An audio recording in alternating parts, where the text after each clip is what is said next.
to the extent that there, it's a lot of people worry that it's easier to produce gains at the bottom than at the top of the scale, and so maybe that's what we're getting here. But one of the challenges with that as an explanation is that first of all, the scales are approximately interval level, so it doesn't appear that there really is a difference in the kind of effort needed to move up from the bottom versus the top. But in addition, that concern applies to both seasons. You can't just apply it to the school season and forget about it in the summer. So, because the kids at the bottom, if they had an easier time growing during the school year, they would also have an easier time growing in the summer, and we wouldn't see the kinds of seasonal patterns that we do.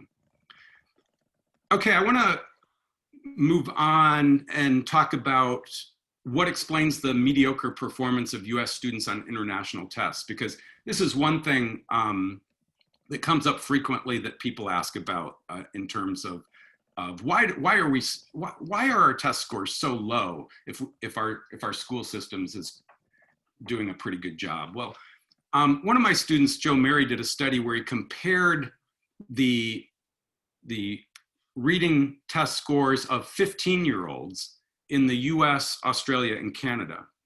And what he finds here is the typical pattern that you find in international tests, and that is the US isn't doing that great.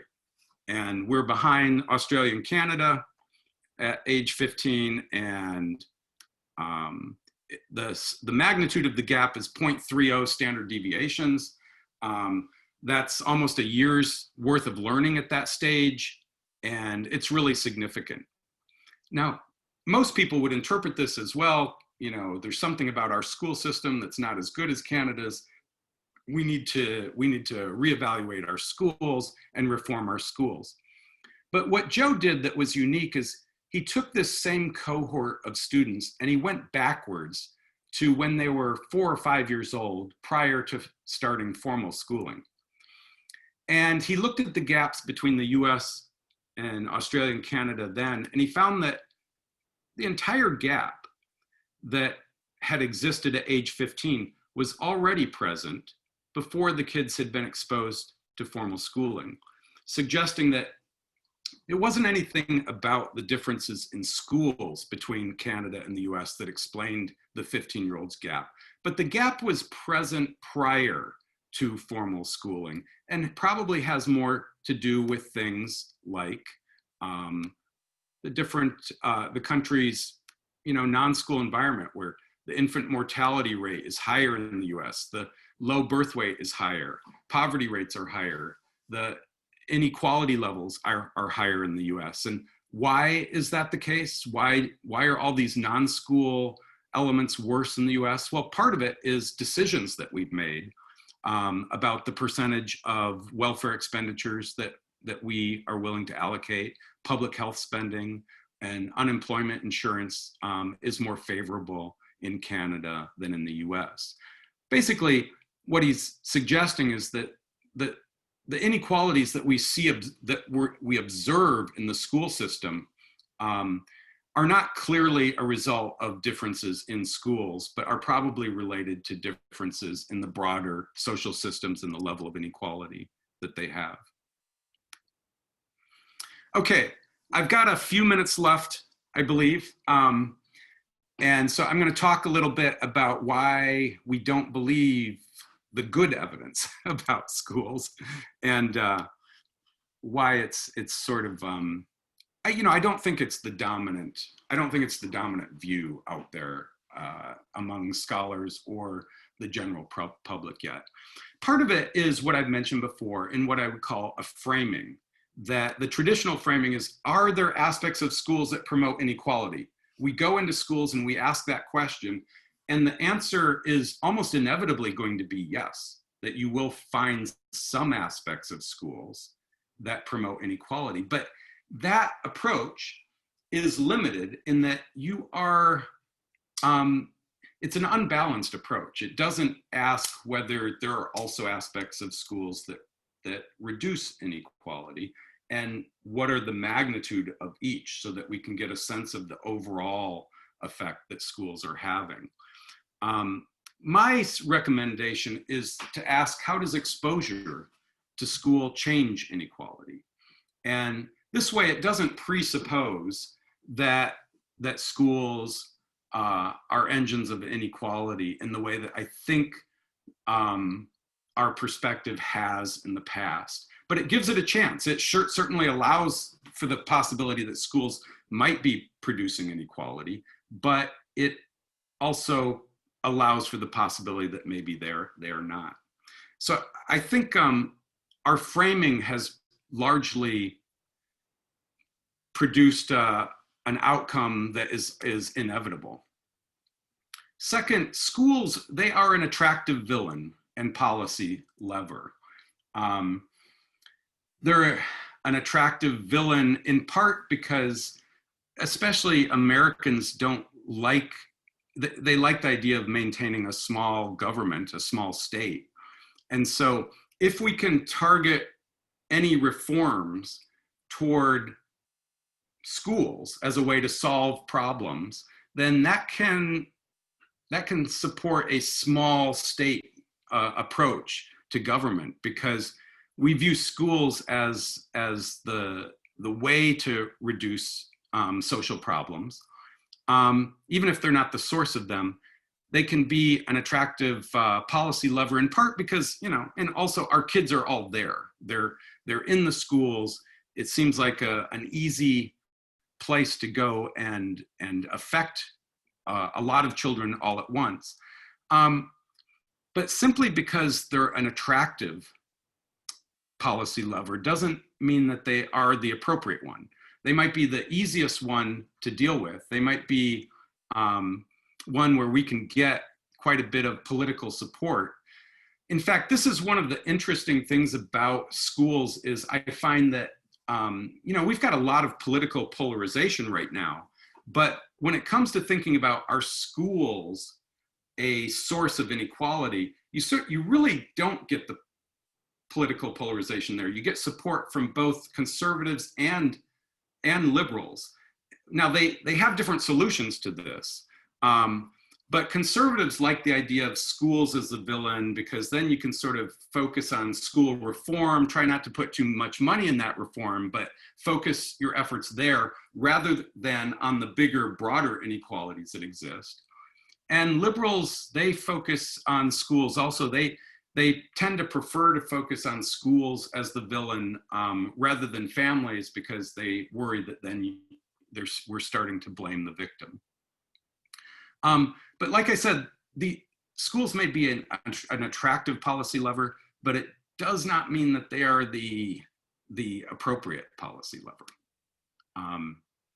Now, it's also possible that this hasn't changed the narrative much, because maybe the seasonal comparison evidence is wrong. And I think there are, we've been doing this work for a while, and what's most surprising to me is that we have started to critique our own work in some ways. And we've started to publish studies that say, the study we published in 2004, here are some limitations of that work.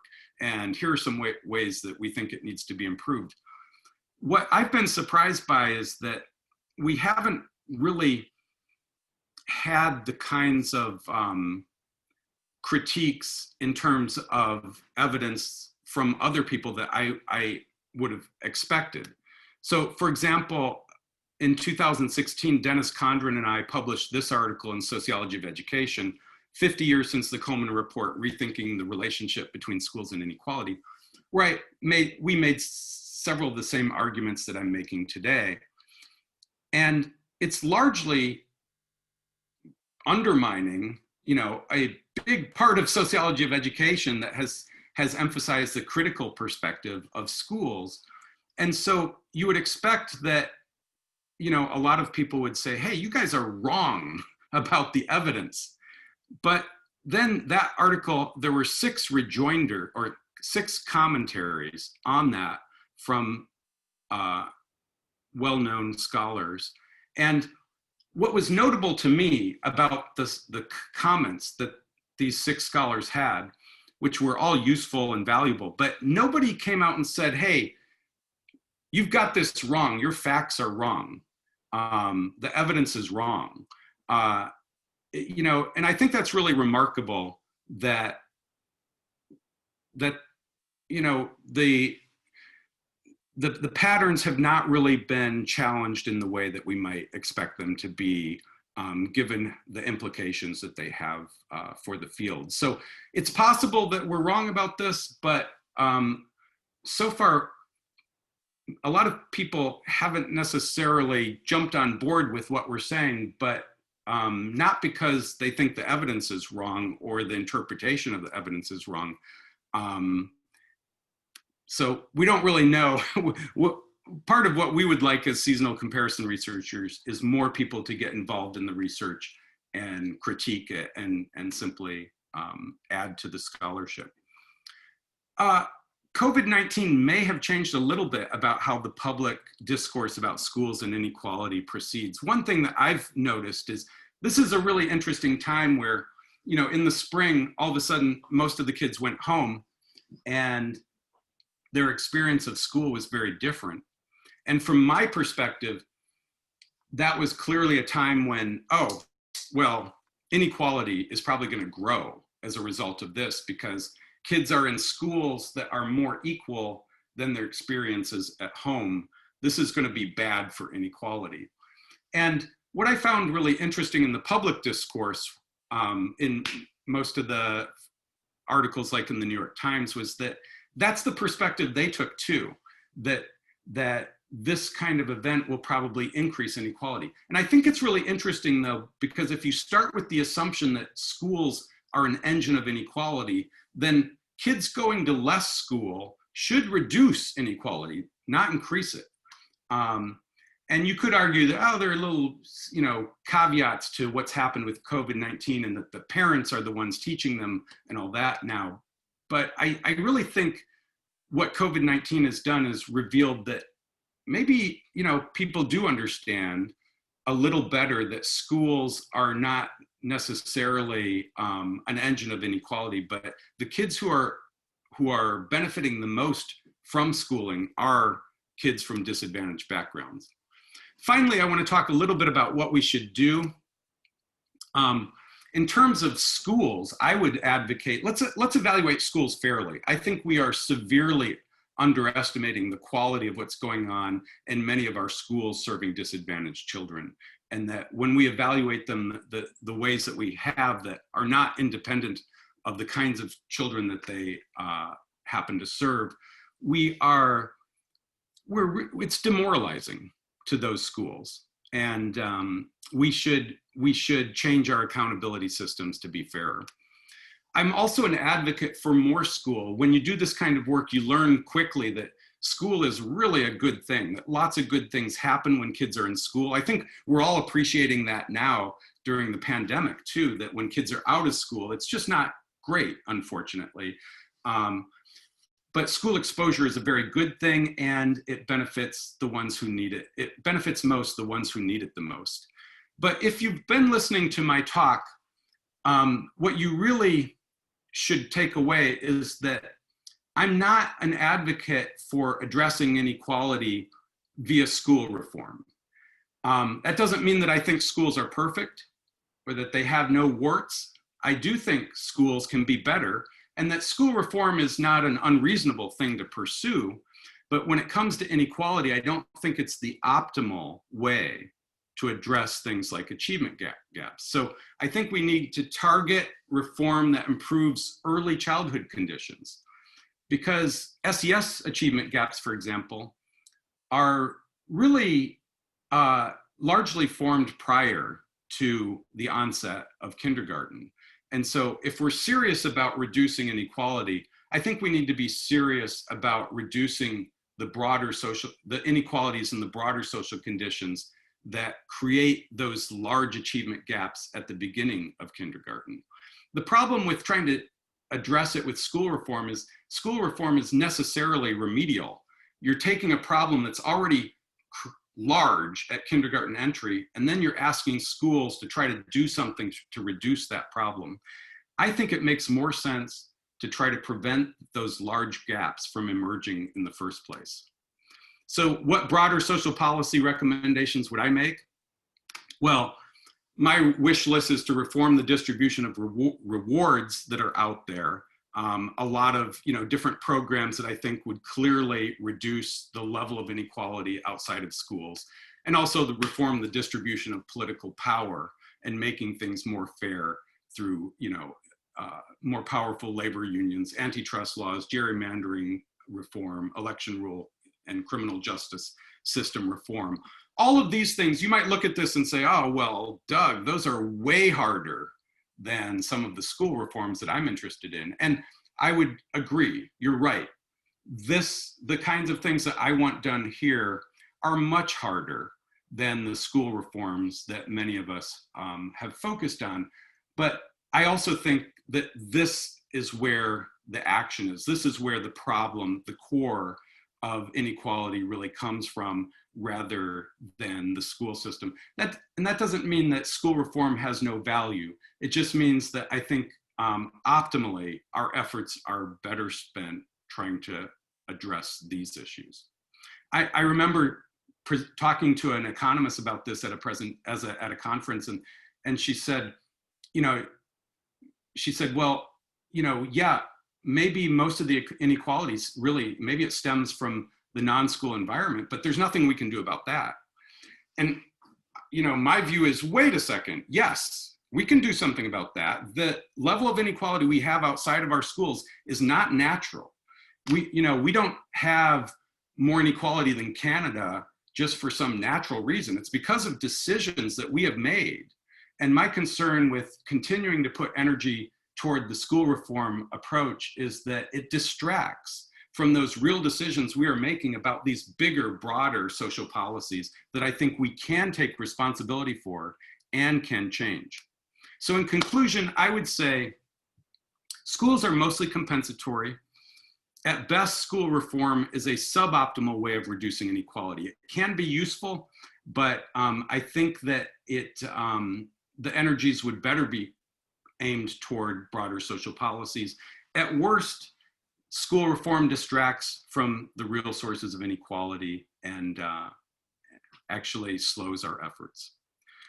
Thank you very much. And that is the end of the presentation. So. Thanks so much, Doug. And if we could just give a quick round of applause for Professor Douglas Downey. We're getting a lot of questions here in the chat, so I'm just going to call on a few people to ask their questions out loud.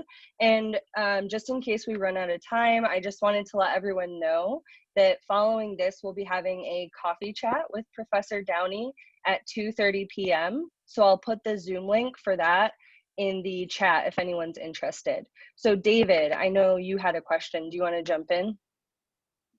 Yes, thanks, Professor, for your presentation. This was really great. I enjoyed it.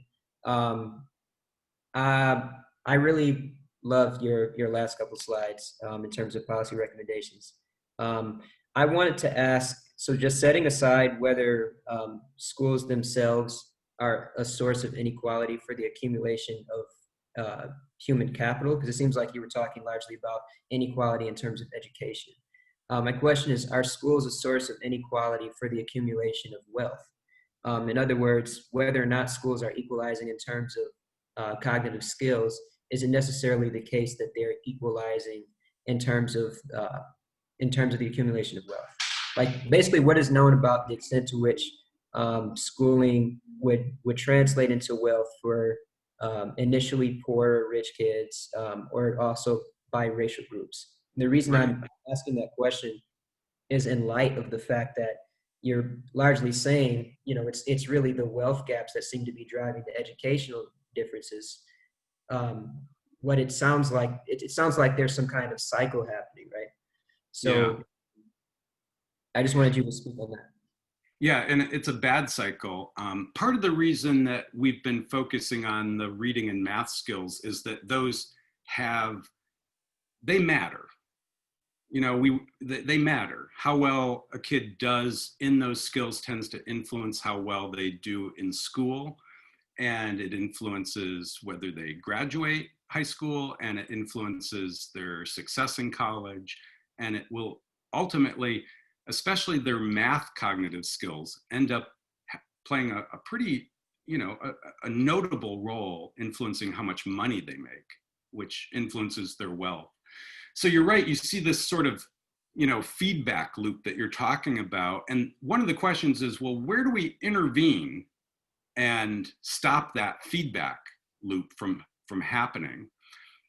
My own view is that I think the most attractive place to intervene is improving the conditions of very young children, and that some of the studies, especially like just increasing the amount of money really poor families have through the earned income tax credit, seems to have a really good bang for the buck among young children.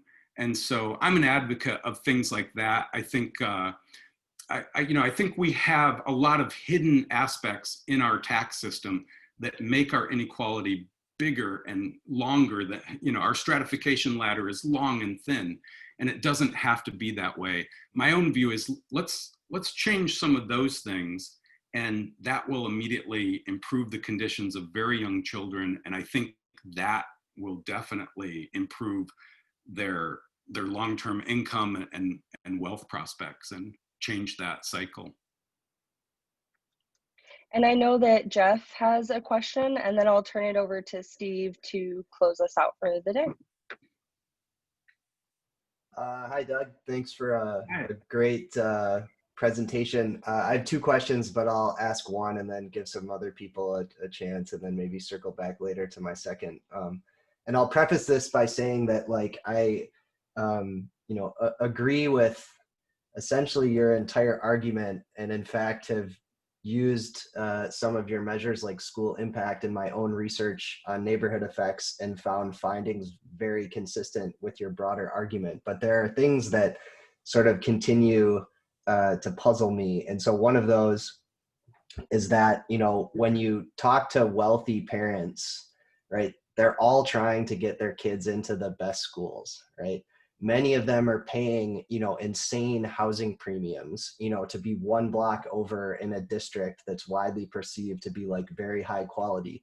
Like in New York, in Chicago, like the competition is like intense to get into the best schools. But one way of kind of looking at your results is that, all the efforts of wealthy parents to secure the highest quality schooling for their kids have been unsuccessful, right? In other words, their kids aren't landing in schools that have any greater impact on their reading and math skills than the children of poorer parents. So, I mean, one of my questions is, why aren't high SES parents actually getting their kids into high impact schools, given they have all the resources that should allow them to do so? And then second, why aren't the schools currently serving wealthy students sufficiently challenging them, right? In other words, why is their impact, no greater than those in serving poorer students? Yeah, I've puzzled over the same kinds of things. Yeah, those are great questions, Jeff. I think one thing that I find interesting about this is, so I live in Gambier, Ohio, and my kids went to Wigan Street Elementary School, and I have known a lot of the teachers there very personally. I've been in the classroom helping several times. I know the principal well. I feel like I know that school well, but I really would not even have a guess as to whether that school is above or below the mean on impact. And the reason is, I think we all believe that we know we have a great idea which schools are good and which schools are not. And when I say this, I'm restricting it to just the school-based learning part of cognitive skills. But that gets lumped in to our assessments. When someone moves to Chicago, probably there's a discussion of where are the good school districts, where are the bad ones, and everybody just sort of talks about it like we all know what they are. but I think of, our knowledge of good schools and bad schools as kind of like my knowledge of good marriages and bad marriages. I'm always, I'm always surprised. I'll hear, oh, so-and-so is getting divorced. And I had no idea, because, hey, we had dinner with them a month ago. They seemed like they fine, I didn't, but you don't know what the quality of a marriage is unless you're in the household on a daily basis, observing the intricacies of it. And I think we don't really know the quality of what goes on inside of a school unless we're there on a daily basis, really seeing the quality of instruction. So I think one answer to your question about high SES parents, basically, are they all wrong? Are they irrational? Putting all this effort trying to get their kids into these schools?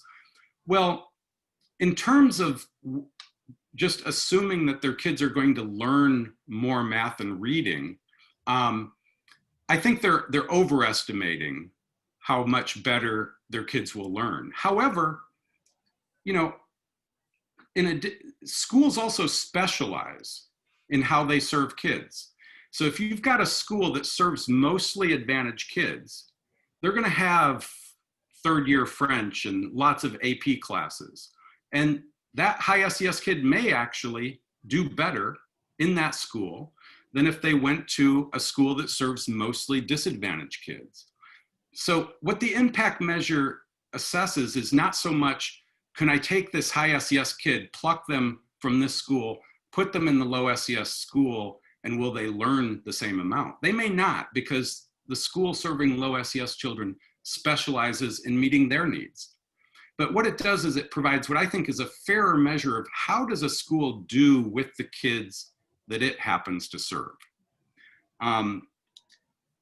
The other, so the other question you sort of asked was why are— Oh, sorry. I'm sorry, Doug, to step in here. I think we're running out of time. I think Okay. Steve just wanted to say a few last words, but we will have more time again in the coffee chat to get to this. Well, I have a question, which is this thing going to stop at 2:20?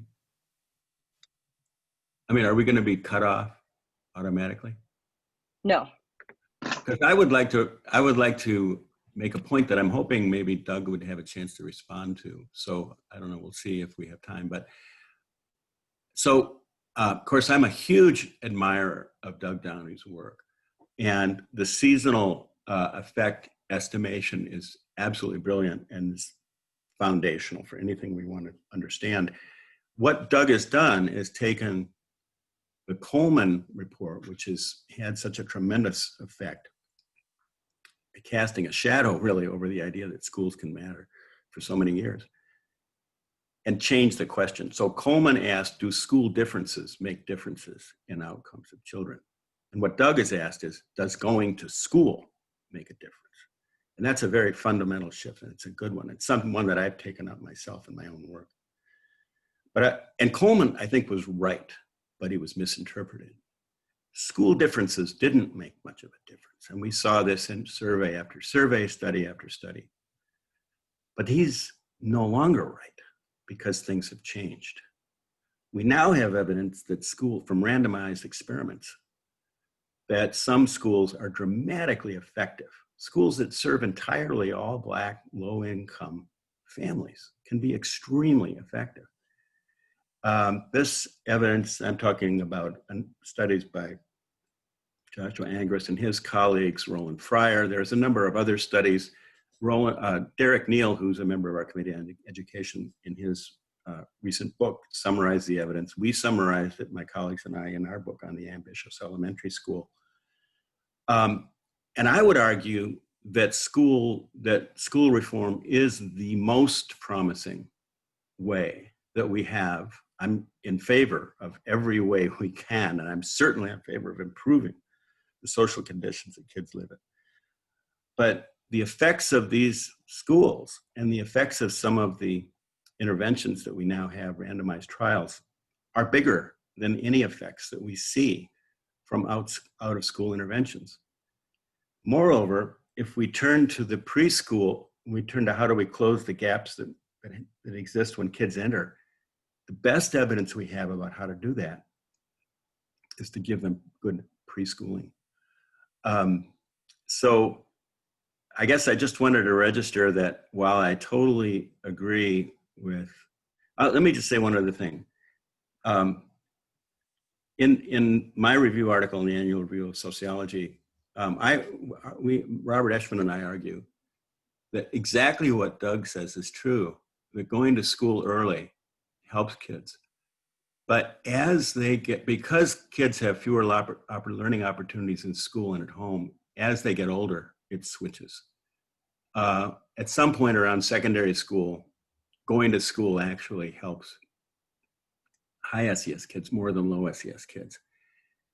And what we argue is one of the best ways to delay that and to prevent that is by great schooling, preschool, followed up by great elementary and secondary school. So I would love to hear Doug's comment on that if we have the time. Yeah, you know, those get at really, I think if you do this kind of stuff for a while, those are the questions that you start asking yourself, is questions about what's the optimal way to address these inequalities. And it's interesting to hear Steve have enthusiasm for the school reform thing.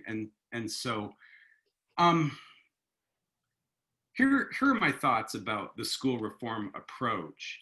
And I agree with the really impressive evidence that we can take a school and reform it in a way that really improves disadvantaged children's skills to the point where you nearly eliminate the gaps that they've had with advantaged kids. And that's really encouraging, and it suggests that why don't we just take these school reforms that we found, for example, in a small study, and scale them up and resolve societal level inequality that way.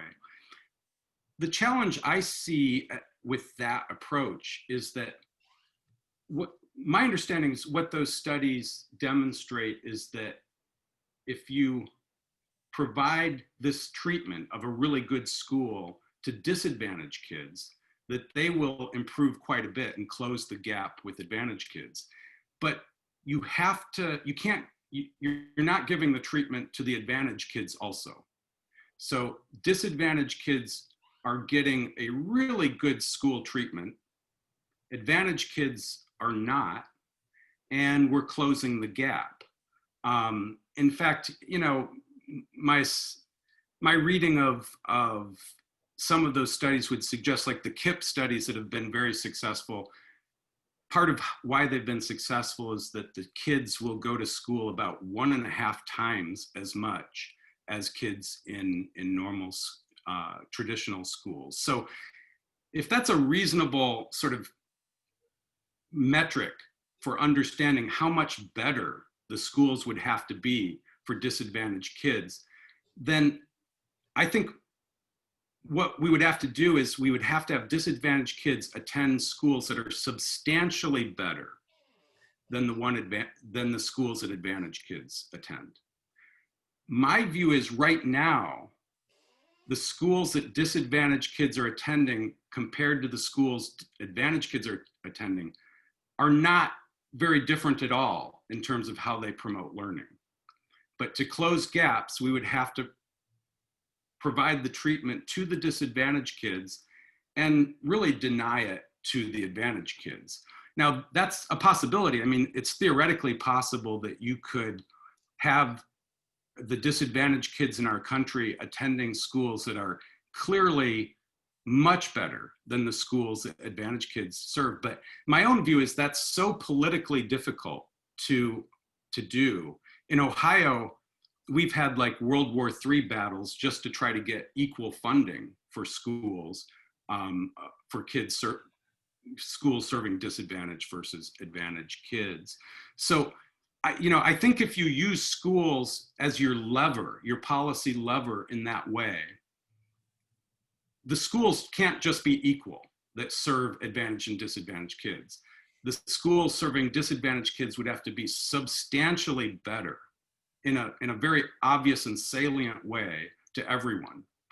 And my own view is compensatory practices are a dish best served cold, that they would be more effective done through changes in the tax system, changes that aren't quite so salient, versus one where if you're a fairly high SES parent and you see that the low SES children in your area get 1.5 times as much school funding, for example, than your school. But I think from my perspective, a lot of that school literature starts with the assumption that disadvantaged children attend much worse schools than advantaged children to begin with. And that if we can just get disadvantaged children to attend the same quality school, that we could reduce these gaps. But I think that assumption isn't quite right. I think really in the world right now, disadvantaged and advantaged kids attend schools that promote learning at about the same level. And when you get those really impressive school effects is when you take disadvantaged kids and you put them in a situation where they enjoy a school that's way better than what other disadvantaged kids enjoy, but also other advantaged kids. So I'm less optimistic about using school reform. I also, there's a interesting study by the economist Russ Whitehurst, where he compares the bang for the buck that you would get in boosting kids' cognitive skills via using $1,000 spent on the earned income tax credit, for example, versus $1,000 towards some kind of preschool program. And what he finds is that the preschool programs are effective. They do raise cognitive skills. But what he reports is that the school-based reforms tend to raise children's reading skills, for example, about 0.02 standard deviations per $1,000 spent, whereas the EITC reforms raise them about 0.06 or 0.08 standard deviation units for every $1,000 spent. So that evidence, at least, is more consistent with the notion that we would get more bang for our buck with reforms that simply reduce the poverty and the economic stress of these very poor families than we would through the preschool programs.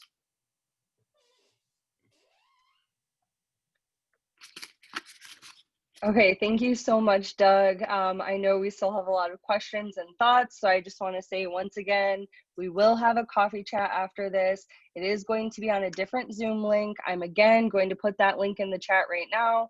Anyone should feel welcome to join us. Let's say we can come back at 2:40 for that. Is that okay, Doug? That works well, yeah. Great. Okay, thank you.